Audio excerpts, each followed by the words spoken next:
ನಮಸ್ಕಾರ. ಮುಖ್ಯಾಂಶಗಳು. ಪ್ರಧಾನಿ ನರೇಂದ್ರ ಮೋದಿ ಇಂದು ಹೈದರಾಬಾದ್, ಚೆನ್ನೈ ಭೇಟಿ. 31,000 ಕೋಟಿ ರೂಪಾಯಿ ವೆಚ್ಚದ ಅಭಿವೃದ್ಧಿ ಕಾಮಗಾರಿಗಳಿಗೆ ಚಾಲನೆ. ಕೇರಳದಲ್ಲಿ ಇಂದಿನಿಂದ 2 ದಿನಗಳ ಮಹಿಳಾ ಶಾಸಕರ ರಾಷ್ಟ್ರೀಯ ಸಮ್ಮೇಳನ. ರಾಷ್ಟ್ರಪತಿ ರಾಮನಾಥ್ ಕೋವಿಂದ್ ಭಾಗಿ.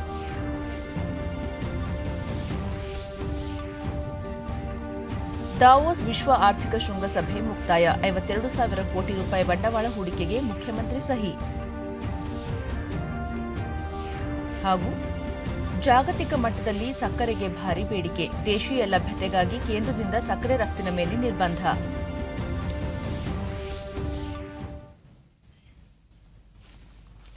ವಾರ್ತೆಗಳ ವಿವರ. ಪ್ರಧಾನಿ ನರೇಂದ್ರ ಮೋದಿ ಅವರು ಇಂದು ಹೈದರಾಬಾದ್ ಮತ್ತು ಚೆನ್ನೈಗೆ ಭೇಟಿ ನೀಡಲಿದ್ದಾರೆ. ಹೈದರಾಬಾದ್ನ ಇಂಡಿಯನ್ ಸ್ಕೂಲ್ ಆಫ್ ಬಿಸಿನೆಸ್ನ 20ನೇ ವಾರ್ಷಿಕ ಸಮಾರಂಭ ಹಾಗೂ ಸ್ನಾತಕೋತ್ತರ ವಿಭಾಗದ ಘಟಿಕೋತ್ಸವ ಕಾರ್ಯಕ್ರಮದಲ್ಲಿ ಪಾಲ್ಗೊಳ್ಳಲಿದ್ದಾರೆ. ನಂತರ ಸಂಜೆ ಚೆನ್ನೈನ ಜೆಎಲ್ಎನ್ ಒಳಾಂಗಣ ಕ್ರೀಡಾಂಗಣದಲ್ಲಿ ನಡೆಯಲಿರುವ ಸಮಾರಂಭದಲ್ಲಿ 31,400 ಕೋಟಿ ರೂಪಾಯಿ ಮೌಲ್ಯದ 11 ಅಭಿವೃದ್ಧಿ ಯೋಜನೆಗಳಿಗೆ ಚಾಲನೆ ಮತ್ತು ಶಿಲಾನ್ಯಾಸ ನೆರವೇರಿಸಲಿದ್ದಾರೆ. ಅಲ್ಲದೆ 2,900 ಕೋಟಿ ರೂಪಾಯಿಗೂ ಅಧಿಕ ಮೌಲ್ಯದ 5 ಯೋಜನೆಗಳನ್ನು ದೇಶಕ್ಕೆ ಅರ್ಪಿಸಲಿದ್ದಾರೆ. ಎನ್ನೋರ್, ತಿರುವಳ್ವೂರ್, ಬೆಂಗಳೂರು, ಪುದುಚೇರಿ, ಮಧುರೈ, ಟ್ಯುಟಿಕೋರಿನ್ ನೈಸರ್ಗಿಕ ಅನಿಲ ಕೊಳವೆ ಮಾರ್ಗವು ಈ ಯೋಜನೆಗಳಲ್ಲಿ ಸೇರಿದೆ. 910 ಕೋಟಿ ರೂಪಾಯಿ ವೆಚ್ಚದಲ್ಲಿ ನಿರ್ಮಿಸಲಾಗಿರುವ ಈ ಕೊಳವೆ ಮಾರ್ಗದಿಂದ ಕರ್ನಾಟಕ, ತಮಿಳುನಾಡು, ಆಂಧ್ರಪ್ರದೇಶಗಳ ಕೈಗಾರಿಕೆಗಳಿಗೆ ನೈಸರ್ಗಿಕ ಅನಿಲ ಪೂರೈಕೆಯಾಗಲಿದೆ. 262 ಕಿಲೋಮೀಟರ್ ಉದ್ದದ ಬೆಂಗಳೂರು ಚೆನ್ನೈ ಹೆದ್ದಾರಿ ಮಾರ್ಗದ ನಿರ್ಮಾಣಕ್ಕೂ ಪ್ರಧಾನಿಯವರು ಇದೇ ವೇಳೆ ಶಂಕುಸ್ಥಾಪನೆ ನೆರವೇರಿಸುವರು. 14,870 ಕೋಟಿ ರೂಪಾಯಿ ವೆಚ್ಚದಲ್ಲಿ ಈ ಹೆದ್ದಾರಿ ನಿರ್ಮಾಣಗೊಳ್ಳಲಿದ್ದು, ಕರ್ನಾಟಕ, ಆಂಧ್ರಪ್ರದೇಶ, ತಮಿಳುನಾಡುಗಳಲ್ಲಿ ಬೆಂಗಳೂರು ಚೆನ್ನೈ ನಡುವಿನ ಪ್ರಯಾಣದ ಅವಧಿ 2 ರಿಂದ 3 ಗಂಟೆಗಳಿಗೆ ಇಳಿಕೆಯಾಗಲಿದೆ.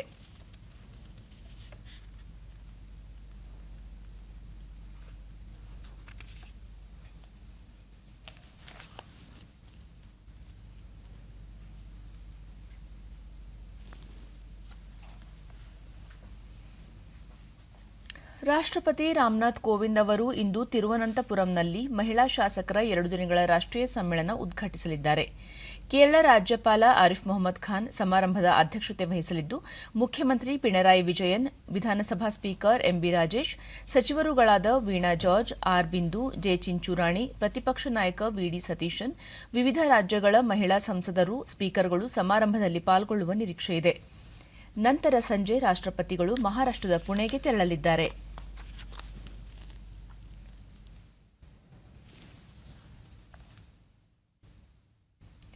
ದಾವೋಸ್ನಲ್ಲಿ ನಡೆದ ವಿಶ್ವ ಆರ್ಥಿಕ ಶೃಂಗಸಭೆಯಲ್ಲಿ 52,000 ಕೋಟಿ ರೂಪಾಯಿ ಬಂಡವಾಳ ಹೂಡಲು ಒಪ್ಪಂದಕ್ಕೆ ಮುಖ್ಯಮಂತ್ರಿ ಬಸವರಾಜ ಬೊಮ್ಮಾಯಿ ಸಹಿ ಹಾಕಿದ್ದಾರೆ.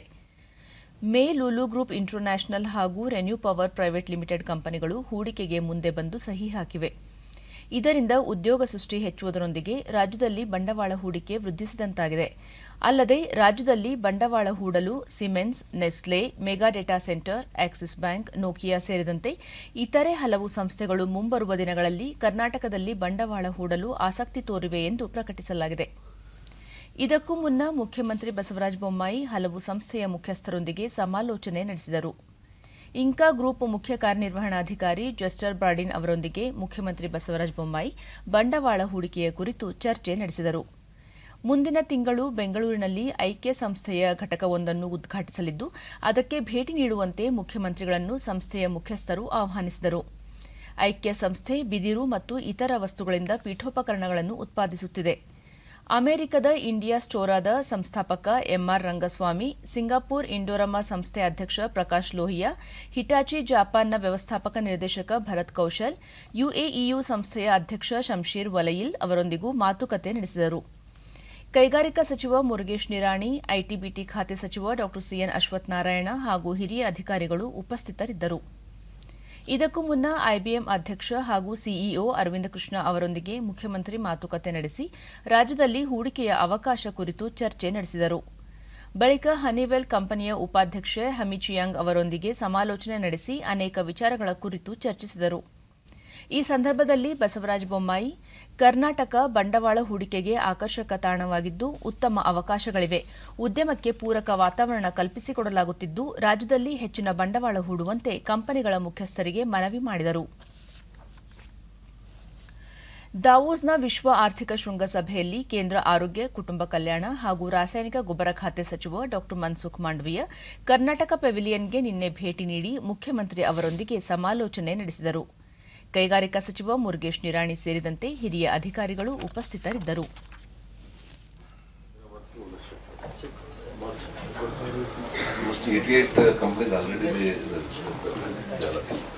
Big and defense equipment right from 60s, not now. And aerospace, and then ISRO is there. More than 400 R&D centers are there in different fields, international. And Bangalore can boast that in the world, not in the country, in the world, 400 reputed R&D centers in one town, that is Bangalore. Nowhere, not even in US. Second is, out of 500 Fortune companies, 400 Fortune companies are in Bangalore. So just... ಪ್ರಧಾನಿ ನರೇಂದ್ರ ಮೋದಿ ನೇತೃತ್ವದಲ್ಲಿ ಕೇಂದ್ರ ಸಚಿವ ಸಂಪುಟ ಸಭೆ ನಿನ್ನೆ ನಡೆಯಿತು. ಈ ಸಂದರ್ಭದಲ್ಲಿ ಗೃಹ ಸಚಿವ ಅಮಿತ್ ಶಾ, ಹಣಕಾಸು ಸಚಿವೆ ನಿರ್ಮಲಾ ಸೀತಾರಾಮನ್, ರಕ್ಷಣಾ ಸಚಿವ ರಾಜನಾಥ್ ಸಿಂಗ್ ಸೇರಿದಂತೆ ಹಲವರು ಉಪಸ್ಥಿತರಿದ್ದರು. ಸಭೆಯಲ್ಲಿ ಹಲವು ಪ್ರಮುಖ ವಿಷಯಗಳ ಕುರಿತು ಚರ್ಚೆ ನಡೆಸಲಾಯಿತು ಎನ್ನಲಾಗಿದೆ.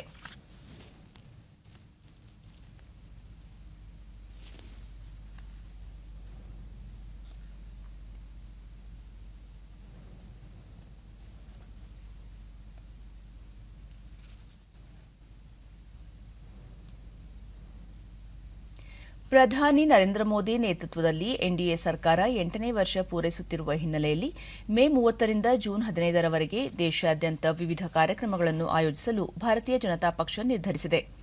ಈ ನಿಟ್ಟಿನಲ್ಲಿ ದೆಹಲಿಯಲ್ಲಿ ನಿನ್ನೆ ಪೂರ್ವಭಾವಿ ಸಭೆ ಕರೆಯಲಾಗಿತ್ತು. ಮೊದಲ ಹಂತದ ಸಭೆಯಲ್ಲಿ ಬೂತ್ ಮಟ್ಟದ ಕಾರ್ಯಕ್ರಮಗಳನ್ನು ಆಯೋಜಿಸುವ ಬಗ್ಗೆ ಪಕ್ಷದ ಪದಾಧಿಕಾರಿಗಳೊಂದಿಗೆ ಚರ್ಚೆ ನಡೆಸಲಾಗಿದೆ. ಸಭೆಯಲ್ಲಿ ಹಲವು ಕೇಂದ್ರ ಸಚಿವರುಗಳು ಸೇರಿದಂತೆ ಪಕ್ಷದ ಮುಖಂಡರು ಭಾಗಿಯಾಗಿದ್ದರು.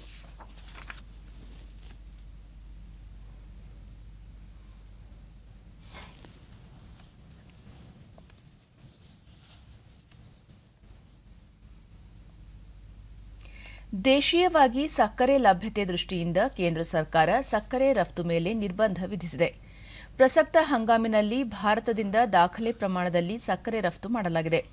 ಅಕ್ಟೋಬರ್, ನವೆಂಬರ್ ತಿಂಗಳಲ್ಲಿ ಹಬ್ಬಗಳ ಹಂಗಾಮು ಇರುವ ಹಿನ್ನೆಲೆಯಲ್ಲಿ ದೇಶೀಯವಾಗಿ ಸಕ್ಕರೆ ಲಭ್ಯ ಇರುವಂತೆ ಮುನ್ನೆಚ್ಚರಿಕೆ ವಹಿಸಲು ಈ ಕ್ರಮ ಕೈಗೊಳ್ಳಲಾಗಿದೆ ಎಂದು ಕೇಂದ್ರ ಸರ್ಕಾರದ ಆಹಾರ ಮತ್ತು ನಾಗರಿಕ ಪೂರೈಕೆ ಇಲಾಖೆ ತಿಳಿಸಿದೆ.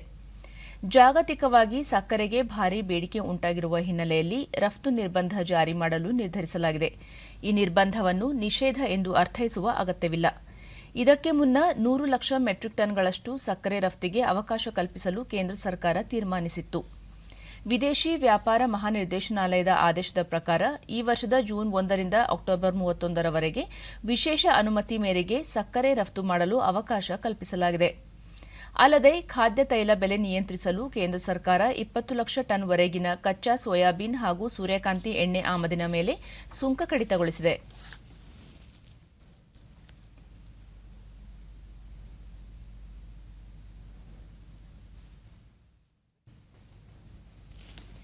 ವಿಧಾನಸಭೆಯಿಂದ ವಿಧಾನ ಪರಿಷತ್ತಿನ 7 ಸ್ಥಾನಗಳಿಗೆ ಜೂನ್ 3ರಂದು ನಡೆಯಲಿರುವ ಚುನಾವಣೆಗೆ ಸಲ್ಲಿಕೆಯಾಗಿರುವ 7 ಅಭ್ಯರ್ಥಿಗಳ ನಾಮಪತ್ರಗಳು ಕ್ರಮಬದ್ದವಾಗಿವೆ ಎಂದು ಚುನಾವಣಾಧಿಕಾರಿಯೂ ಆಗಿರುವ ವಿಧಾನಸಭೆ ಕಾರ್ಯದರ್ಶಿ ವಿಶಾಲಾಕ್ಷಿ ತಿಳಿಸಿದ್ದಾರೆ.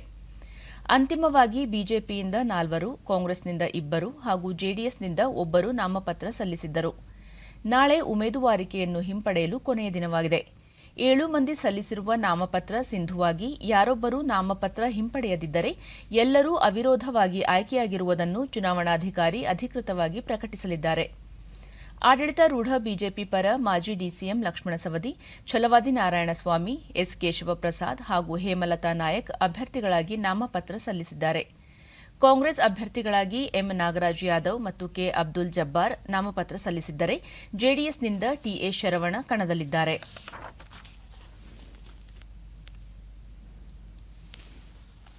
ದಕ್ಷಿಣ ಪದವೀಧರ ಕ್ಷೇತ್ರದಿಂದ ವಿಧಾನ ಪರಿಷತ್ತಿಗೆ ಮುಂದಿನ ತಿಂಗಳ 13ರಂದು ನಡೆಯಲಿರುವ ಚುನಾವಣೆಗೆ ಕಾಂಗ್ರೆಸ್ ಅಭ್ಯರ್ಥಿ ಮಧು ಮಾದೇಗೌಡ ಮೈಸೂರಿನಲ್ಲಿ ನಿನ್ನೆ ನಾಮಪತ್ರ ಸಲ್ಲಿಸಿದರು.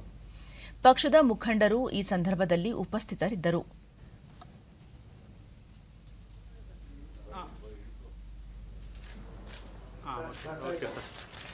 ಸರ್ ಈ ಕಡೆ ಸರ್ ಒಂಚೂರು ಸಿದ್ದರಾಮಯ್ಯ ಸರ್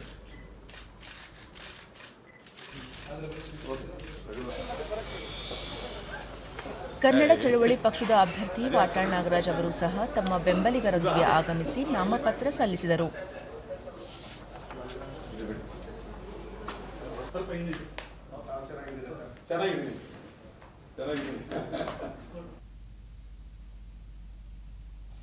ಇಂಧನ ಪರಿವರ್ತನೆಗಾಗಿ ದೇಶದ ಎಲ್ಲಾ ರಾಜ್ಯಗಳು ಪರಿಶೀಲನಾ ಸಮಿತಿ ರಚನೆ ಮಾಡುವಂತೆ ಕೇಂದ್ರ ವಿದ್ಯುತ್ ಸಚಿವ ಆರ್.ಕೆ. ಸಿಂಗ್ ಸೂಚಿಸಿದ್ದಾರೆ.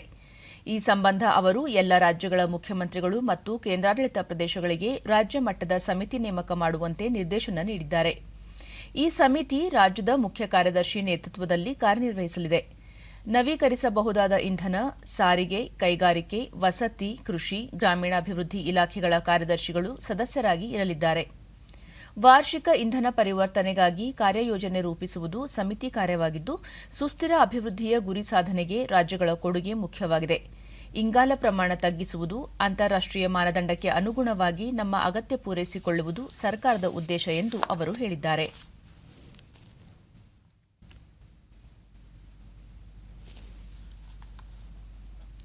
ಬಳ್ಳಾರಿ ಜಿಲ್ಲಾ ಪಂಚಾಯಿತಿಯ ಸಭಾಂಗಣದಲ್ಲಿ ಜಿಲ್ಲಾ ಪ್ರಗತಿ ಪರಿಶೀಲನಾ ಸಭೆ ಉಸ್ತುವಾರಿ ಸಚಿವ ಶ್ರೀರಾಮುಲು ಅವರ ಅಧ್ಯಕ್ಷತೆಯಲ್ಲಿ ನಿನ್ನೆ ನಡೆಯಿತು. ರಾಜ್ಯ ಸರ್ಕಾರದ ಯೋಜನೆಗಳನ್ನು ಜನರ ಮನೆ ಬಾಗಿಲಿಗೆ ತಲುಪಿಸುವ ಹಾಗೂ ಜಿಲ್ಲೆಯ ಸಮಸ್ಯೆಗಳ ಬಗ್ಗೆ ಅಧಿಕಾರಿಗಳಿಂದ ಜಿಲ್ಲಾ ಉಸ್ತುವಾರಿ ಸಚಿವರು ಮಾಹಿತಿ ಪಡೆದರು. ಈ ಸಂದರ್ಭದಲ್ಲಿ ಜಿಲ್ಲೆಯ ಚುನಾಯಿತ ಪ್ರತಿನಿಧಿಗಳು ಸಭೆಯಲ್ಲಿ ಉಪಸ್ಥಿತರಿದ್ದರು. ನಂತರ ಸಚಿವ ಶ್ರೀರಾಮುಲು ಎಲ್ಲ ಇಲಾಖೆಗಳಿಂದ ಅಭಿವೃದ್ಧಿ ಕಾರ್ಯಗಳ ಬಗ್ಗೆ ಮಾಹಿತಿ ಪಡೆದಿದ್ದು, ಮುಖ್ಯಮಂತ್ರಿ ಅವರ ನಿರ್ದೇಶನದಂತೆ ಕಾಲಮಿತಿಯೊಳಗೆ ಜನರ ಮನೆ ಬಾಗಿಲಿಗೆ ಕಾರ್ಯಕ್ರಮಗಳನ್ನು ತಲುಪಿಸಲು ಅಧಿಕಾರಿಗಳು ಬದ್ಧತೆ ಪ್ರದರ್ಶಿಸಬೇಕು ಎಂದು ತಿಳಿಸಿರುವುದಾಗಿ ಹೇಳಿದರು. ರಸ್ತೆಗಳ ಅಭಿವೃದ್ಧಿ, ಬೆಂಬಲ ಬೆಲೆ ಖರೀದಿಯನ್ನು ಚುರುಕುಗೊಳಿಸುವಂತೆ ಅಧಿಕಾರಿಗಳಿಗೆ ಸೂಚಿಸಿರುವುದಾಗಿ ಹೇಳಿದರು. ಜೊತೆಯಲ್ಲಿ ನಮಗೆ ಕೃಷಿಗೆ ಸಂಬಂಧಪಟ್ಟಿದಂತಹ ವಿಷಯಗಳ ಬಗ್ಗೆ ಆದ್ಯತೆಯನ್ನು ಕೊಡಬೇಕೆಂದೇಳಿ ನಾವು ಅನೇಕ ವಿಚಾರಗಳಲ್ಲಿ ಕೂಡ ನಾವು ಇದನ್ನು ಉಲ್ಲೇಖನ ಮಾಡುವಂಥ ಕೆಲಸ ಕೂಡ ನಾವು ಮಾಡಿದ್ದೇವೆ. ಹಾಗಾಗಿ ವೆರಿ ಸೀರಿಯಸ್ ಆಗಿ ನಮ್ಮ ಮುಖ್ಯಮಂತ್ರಿಗಳು ಎಲ್ಲ ಕಾರ್ಯಕ್ರಮಗಳನ್ನು ಜನರಿಗೆ ತಲುಪಿಸುವಂಥ ಕೆಲಸ ಆಗಬೇಕು. ಜೊತೆಲಿ ಎಲ್ಲ ಯೋಜನೆಗಳು ಸರ್ಕಾರ ಬಡವರ ಮನೆ ಬಾಗಿಲಿಗೆ ಹೋಗಬೇಕು ಅನ್ನೋಂಥ ವಿಚಾರದಲ್ಲಿ ಎಲ್ಲ ಅಧಿಕಾರಿಗಳ ಸೂಚನೆಯನ್ನು ಕೊಡುವಂಥ ಕೆಲಸ ಮಾಡಿದ್ದೀನಿ. ನಿಗದಿತ ಸಮಯದಲ್ಲಿ ನಿಗದಿತವಾದಂಥ ಎಲ್ಲ ಕೆಲಸಗಳನ್ನು ಮುಗಿಸಬೇಕು. ಜೊತೆಲಿ ಎಲ್ಲ ಕಾಮಗಾರಿಗಳು ಅನೇಕ ವರ್ಷಗಳಿಂದ ಏನು ಪೆಂಡಿಂಗ್ ಅನ್ಕೊಂಡ್ಬಂದ್ರೆ ಅವೆಲ್ಲ ಪೆಂಡಿಂಗ್ ಕೆಲಸಗಳೆಲ್ಲ ಕೂಡ ತ್ವರಿತಗತಿಯಲ್ಲಿ ಕೆಲಸ ಮುಗಿಸ್ಬೇಕಂತೇಳಿ ಆದೇಶವನ್ನು ಕೂಡ ಮಾಡುವಂಥ ಕೆಲಸ ನಾನು ಮಾಡಿದ್ದೇನೆ. ಕೋಲಾರ ಜಿಲ್ಲೆಯಲ್ಲಿ ಡಿಜಿಟಲ್ ಪಾವತಿಗಳಿಗೆ ಉತ್ತಮ ಸ್ಪಂದನೆ ವ್ಯಕ್ತವಾಗುತ್ತಿದ್ದು, ಸಣ್ಣ ಪೆಟ್ಟಿಗೆ ಅಂಗಡಿಯಿಂದ ದೊಡ್ಡ ಮಳಿಗೆವರೆಗೆ ಬಹುತೇಕ ವ್ಯಾಪಾರಸ್ಥರು ನಗದು ರಹಿತ ವಹಿವಾಟುಗಳಿಗೆ ಸಂಬಂಧಿಸಿದ ಕ್ಯೂಆರ್ ಕೋಡ್ ತಂತ್ರಜ್ಞಾನವನ್ನು ಅಳವಡಿಸಿಕೊಂಡಿದ್ದಾರೆ.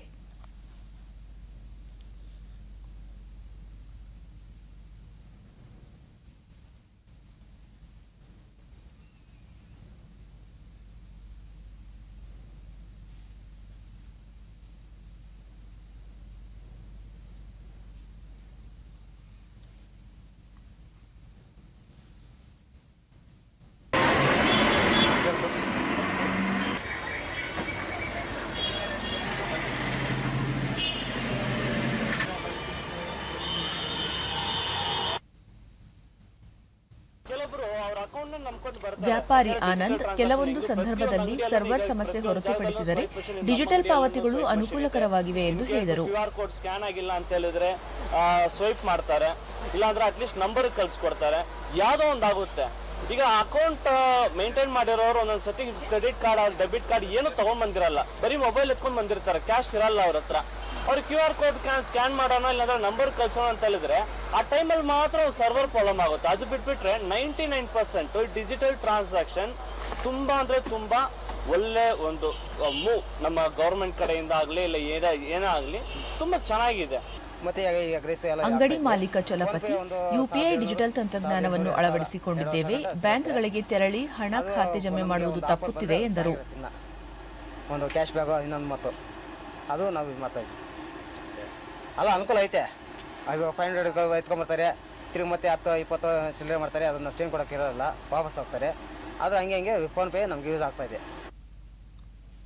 ಗ್ರಾಹಕ ಮೂರ್ತಿ ಹಾಲಿನ ಡೇರೆ ಸಮೀಪದಲ್ಲಿ ಇರುವ ಪೆಟ್ಟಿಗೆ ಅಂಗಡಿಯಲ್ಲೂ ನಗದು ರಹಿತ ವಹಿವಾಟು ನಡೆಸಲಾಗುತ್ತದೆ, ಯಾವುದೇ ಸಮಸ್ಯೆ ಆಗಿಲ್ಲ ಎಂದು ತಿಳಿಸಿದರು. ಇಲ್ಲಿ 5 ರೂಪಾಯಿ 10 ರೂಪಾಯಿ 15 ರೂಪಾಯಿ ತೆಗಿಸ್ಕೊಂಡ್ರೆ ಚಿಲ್ಲರೆ ತೊಂದರೆ ಇರುತ್ತೆ. ಅದರಿಂದ ಫೋನ್ಪೇ ಇರೋದ್ರಿಂದ ಫೋನ್ಪೇ ಮಾಡಿದ್ರೆ ಯಾವ ತೊಂದರೆ ಇರೋಲ್ಲ. ಅದರಿಂದ ನಿಮ್ಮ ಕ್ಯಾಶ್ ಬ್ಯಾಕು ಸಿಗುತ್ತೆ, ತುಂಬ ಅನುಕೂಲ ಆಗೈತೆ. ಈ ಡೈರಿ ಹತ್ರ ಮತ್ತೊಬ್ಬ ಗ್ರಾಹಕ ನಾರಾಯಣಸ್ವಾಮಿ ಡಿಜಿಟಲ್ ಮೂಲಕ ಹಣ ಪಾವತಿ ಮಾಡುವುದರಿಂದ ಚಿಲ್ಲರೆಗೆ ಉಂಟಾಗಿದ್ದ ತೊಂದರೆಗಳಿಗೆ ಪರಿಹಾರ ಸಿಕ್ಕಂತಾಗಿದೆ ಎಂದರು. ಅನುಕೂಲ ಇದೆ. ಈ ಡೈರಿ ಎಂಪ್ಲಾಯಿನೂ ಬಂದು ಅನುಕೂಲಾಗಿ ಇಲ್ಲಿ ತಗೊಂಡು ಫೋನ್ಪೇ ಮಾಡ್ತಾರೆ, ಏನೂ ಪ್ರಾಬ್ಲಮ್ ಇಲ್ಲ. ಅವರು ತುಂಬ ಬಡವರೇ ಅಂದರೆ ಕೂಡ ಒಳ್ಳೆಯವರು ಸರ್, ಏನು ಒಂದು ಬೇರೆ ಅಬ್ಜೆಕ್ಷನ್ ಏನೂ ಇಲ್ಲ.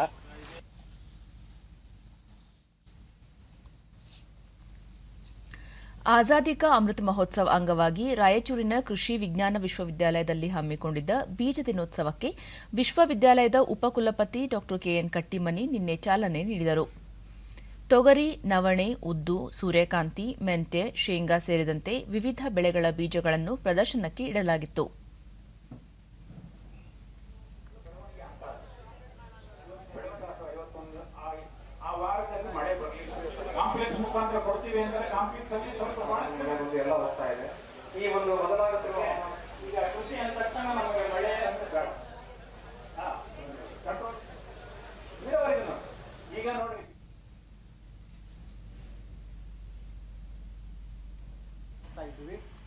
ಬಳಿಕ ಅವರು ಮುಂಗಾರು ಹಂಗಾಮಿಗೂ ಮುಂಚೆ ಉತ್ತಮ ಗುಣಮಟ್ಟದ ಬೀಜ ಮತ್ತು ಸುಧಾರಿತ ಬೇಸಾಯ ಕ್ರಮಗಳ ಬಗ್ಗೆ ರೈತರಿಗೆ ಮಾಹಿತಿ ನೀಡುವ ಉದ್ದೇಶದಿಂದ ಬೀಜ ದಿನೋತ್ಸವ ಹಮ್ಮಿಕೊಳ್ಳಲಾಗಿದೆ.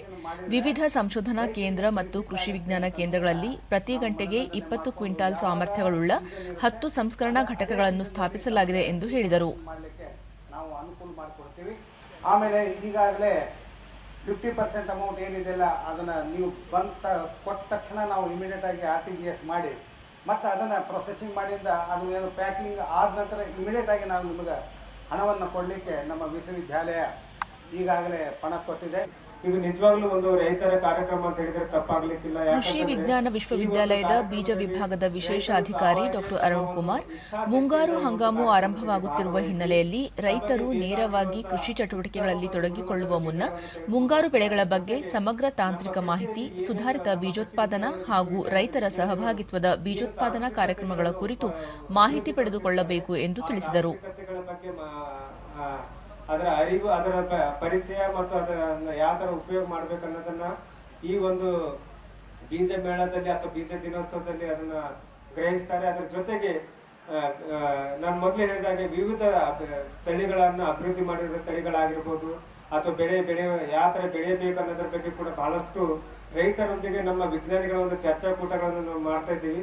ಈಗ ನಮ್ಗ ನಿವೃತ್ತ ಉಪ ಕೃಷಿ ನಿರ್ದೇಶಕ SM ಸಿದ್ದಾರೆಡ್ಡಿ, ಸರ್ಕಾರಿ ಬೀಜೋತ್ಪಾದನಾ ಕಾರ್ಯಕ್ರಮಗಳು ಮತ್ತಷ್ಟು ಬಲವರ್ಧನೆಗೊಳಿಸಲು ವಿವಿಧ ಅಂಶಗಳ ಅಳವಡಿಕೆ ಅಗತ್ಯವಿದೆ ಎಂದರು. ಸುಮಾರು 8 ಲಕ್ಷ ಕ್ವಿಂಟಾಲ್ ಉತ್ಪಾದನೆ ಮಾಡಿದ್ವಿ 9 ಅಲ್ಲಿದ್ದ ಈಗ ಕಡಿಮೆ ಆಗ್ತಿ ಅಂತ ಬರ್ತಾ ಇದೆ. ನಾವು ಭಾಳ ಹೇಳ್ತೀವಿ, ಒಳ್ಳೆ ಬೀಜ ಬೇಕು, ಒಳ್ಳೆ ಬೀಜ ವಿತರಣೆ ಆಗಬೇಕು, ರೈತರಿಗೆ ಸಿಗಬೇಕಂತ. ಆದರೆ ಬೀಜೋತ್ಪಾದನೆ ಪ್ರಮಾಣ 8 ಲಕ್ಷ ಕ್ವಿಂಟಾಲಿದ್ದ ಈಗ ಸುಮಾರು 5 ಲಕ್ಷ ಕ್ವಿಂಟಾಲಿಗೆ ಬಂದಿದೆ. ಬಾಗಲಕೋಟೆ ತೋಟಗಾರಿಕಾ ವಿಶ್ವವಿದ್ಯಾಲಯದಲ್ಲಿ ನಿನ್ನೆ 11ನೇ ಘಟಿಕೋತ್ಸವ ಆಯೋಜಿಸಲಾಗಿತ್ತು. ರಾಜ್ಯಪಾಲ ಥಾವರ್ಚಂದ್ ಗೆಹ್ಲೋಟ್ ಅಧ್ಯಕ್ಷತೆಯಲ್ಲಿ ನಡೆದ ಘಟಿಕೋತ್ಸವದಲ್ಲಿ ಹಿರಿಯ ರಾಜಕಾರಣಿ HA ಕಾಂತಯ್ಯ ಅವರಿಗೆ ಗೌರವ ಡಾಕ್ಟರೇಟ್ ಪದವಿ ನೀಡಿ ಗೌರವಿಸಲಾಯಿತು. ಇದೇ ವೇಳೆ ವಿವಿಧ ವಿಭಾಗಗಳಲ್ಲಿ ಹೆಚ್ಚು ಅಂಕ ಗಳಿಸಿದ್ದ ವಿದ್ಯಾರ್ಥಿಗಳಿಗೆ ಚಿನ್ನದ ಪದಕಗಳನ್ನು ನೀಡಲಾಯಿತು.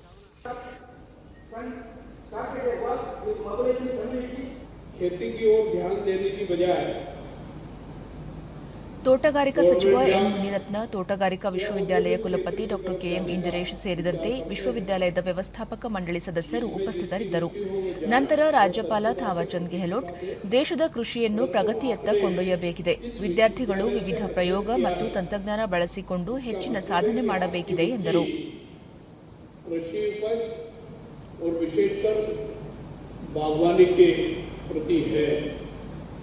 और ये निरंतर प्रगति करे, आगे बढ़े, इस प्रकार की कार्य रचना आपको बना करके आगे बढ़ने की आवश्यकता है.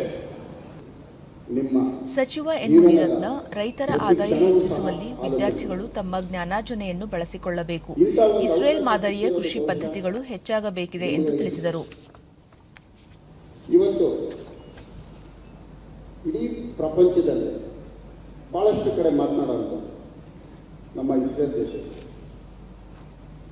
ಒಂದು ಪುಟ್ಟ ದೇಶ, ಪ್ರತಿಯೊಬ್ಬರು ಮಾತನಾಡೋಂಗಿಲ್ಲ.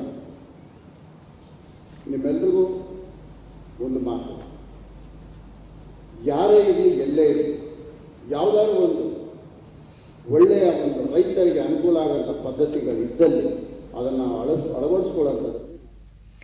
ಭಯೋತ್ಪಾದನೆಗೆ ಹಣಕಾಸು ನೆರವು ನೀಡಿದ್ದ ಪ್ರಕರಣದಲ್ಲಿ ಕಾಶ್ಮೀರ ಪ್ರತ್ಯೇಕತಾವಾದಿ ನಾಯಕ ಯಾಸಿನ್ ಮಲಿಕ್ಗೆ ಜೀವಾವಧಿ ಶಿಕ್ಷೆ ವಿಧಿಸಲಾಗಿದೆ.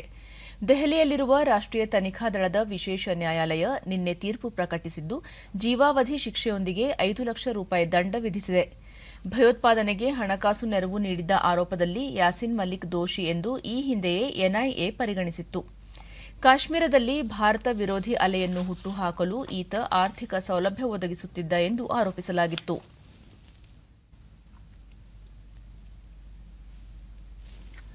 ಉತ್ತರಾಖಂಡದ ಕೇದಾರ್ನಾಥ ಸೇರಿದಂತೆ ಸುತ್ತಮುತ್ತಲ ಪ್ರದೇಶಗಳಲ್ಲಿ ತಾಪಮಾನ ತೀವ್ರ ಕುಸಿತವಾಗಿದ್ದು ಹಿಮವರ್ಷವಾಗುತ್ತಿದೆ.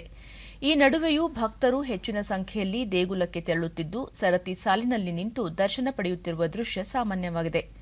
ಪ್ರವಾಸಿಗರ ಸುರಕ್ಷತೆಗಾಗಿ ಇಂಡೋ ಟಿಬೆಟನ್ ಬಾರ್ಡರ್ ಪೊಲೀಸ್ ಪಡೆಯನ್ನು ನಿಯೋಜಿಸಲಾಗಿದೆ.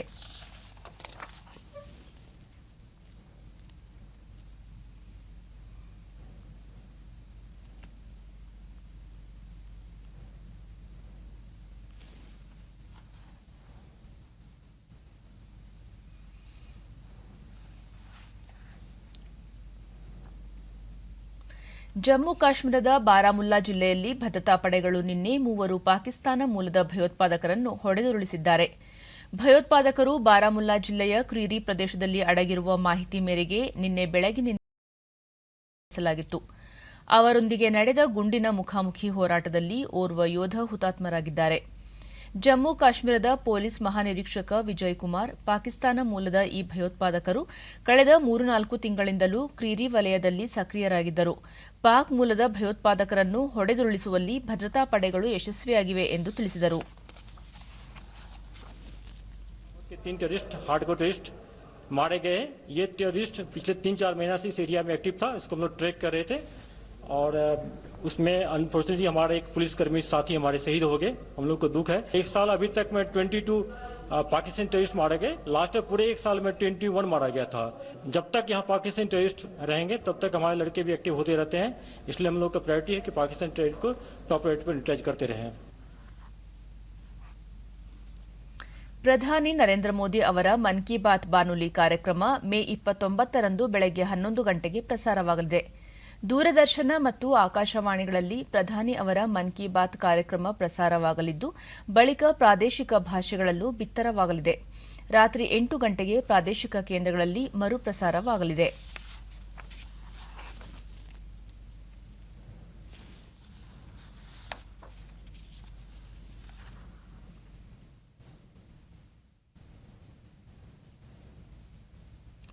ಈಗ ಇಂದಿನ ಪತ್ರಿಕೆಗಳ ಇಣುಕು ನೋಟ. ಮೋದಿ ಸರ್ಕಾರಕ್ಕೆ 8 ವರ್ಷ, ಅಂತಾರಾಷ್ಟ್ರೀಯ ಅಸ್ಥಿರತೆ ನಡುವೆಯೂ ಸುಸ್ಥಿರ ಬೆಳವಣಿಗೆ. ಸಿಟಿಗಳಿಗೂ ವಿಮಾನ ಭಾಗ್ಯ, ರಾಜ್ಯದೊಳಗೂ ವಿಮಾನಯಾನ ಸೇವೆಗೆ ಒತ್ತು. 2-3ನೇ ಸ್ತರದ ನಗರಗಳಿಗೂ ಫ್ಲೈಟ್. ಈ ವರ್ಷವೇ 4 ಏರ್ಪೋರ್ಟ್ ನಿರ್ಮಾಣ. ದಾವೋಸ್ ಶೃಂಗದಲ್ಲಿ ಸಿಎಂ ಬೊಮ್ಮಾಯಿ ಹೇಳಿಕೆ.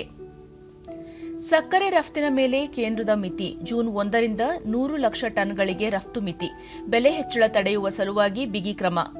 ಚರಂಡಿಗಳ ಹೂಳೆತ್ತಲು ಸಚಿವ ಸೋಮಣ್ಣ ಸೂಚನೆ. ವಾರ್ಡ್ ಕಾಮಗಾರಿಗೆ ನೀಡಿರುವ ಅನುದಾನದಲ್ಲಿ 30% ಬಳಕೆಗೆ ತೀರ್ಮಾನ. ಮಳೆ ಸಂತ್ರಸ್ತರಿಗೆ 24 ತಾಸಲ್ಲಿ ಪರಿಹಾರಕ್ಕೆ ಕಟ್ಟಪ್ಪಣೆ. French Open tennis tourney, Azarenka ಜಯಭೇರಿ, ನೋವಾಕ್ ಕರ್ಬರ್ ಮುನ್ನಡೆ.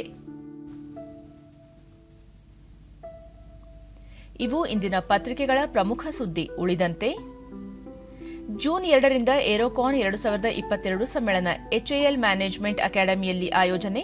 ತಜ್ಞರಿಂದ ವಿಚಾರ ವಿನಿಮಯ.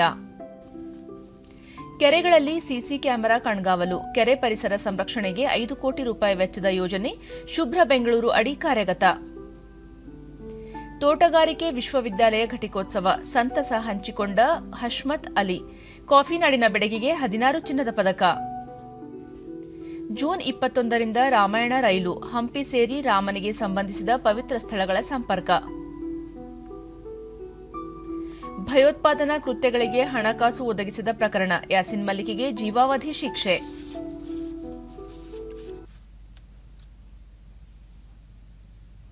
ಕೊನೆಯಲ್ಲಿ ಮತ್ತೊಮ್ಮೆ ಮುಖ್ಯಾಂಶಗಳು.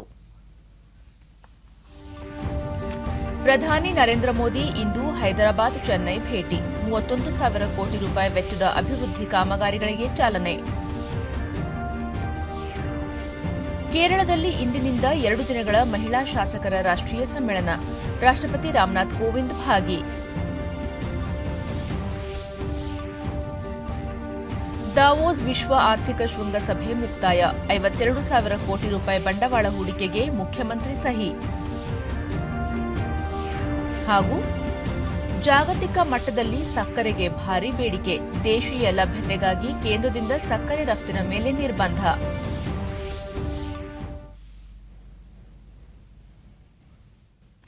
ನಮ್ಮ ವಾರ್ತಾ ಪ್ರಸಾರವನ್ನು ನೀವು ಡಿಡಿ ಚಂದನ ನ್ಯೂಸ್ ಯೂಟ್ಯೂಬ್ ಚಾನೆಲ್ನಲ್ಲೂ ವೀಕ್ಷಿಸಬಹುದು. ವೀಕ್ಷಕರೇ, ವ್ಯಕ್ತಿಗತ ಅಂತರ ಕಾಪಾಡಿಕೊಳ್ಳುವುದರೊಂದಿಗೆ ನೀವು ಸುರಕ್ಷಿತವಾಗಿರಿ, ನಿಮ್ಮವರನ್ನು ಸುರಕ್ಷಿತವಾಗಿರಿಸಿ. ನೈರ್ಮಲ್ಯಕ್ಕೆ ಆದ್ಯತೆ ನೀಡುವುದರ ಜೊತೆಗೆ ಕೋವಿಡ್-19 ಮಾರ್ಗಸೂಚಿಗಳನ್ನು ತಪ್ಪದೇ ಪಾಲಿಸಿ. ನಮ್ಮ ಮುಂದಿನ ವಾರ್ತಾ ಪ್ರಸಾರ ಬೆಳಗ್ಗೆ 11 ಗಂಟೆಗೆ. ನಮಸ್ಕಾರ.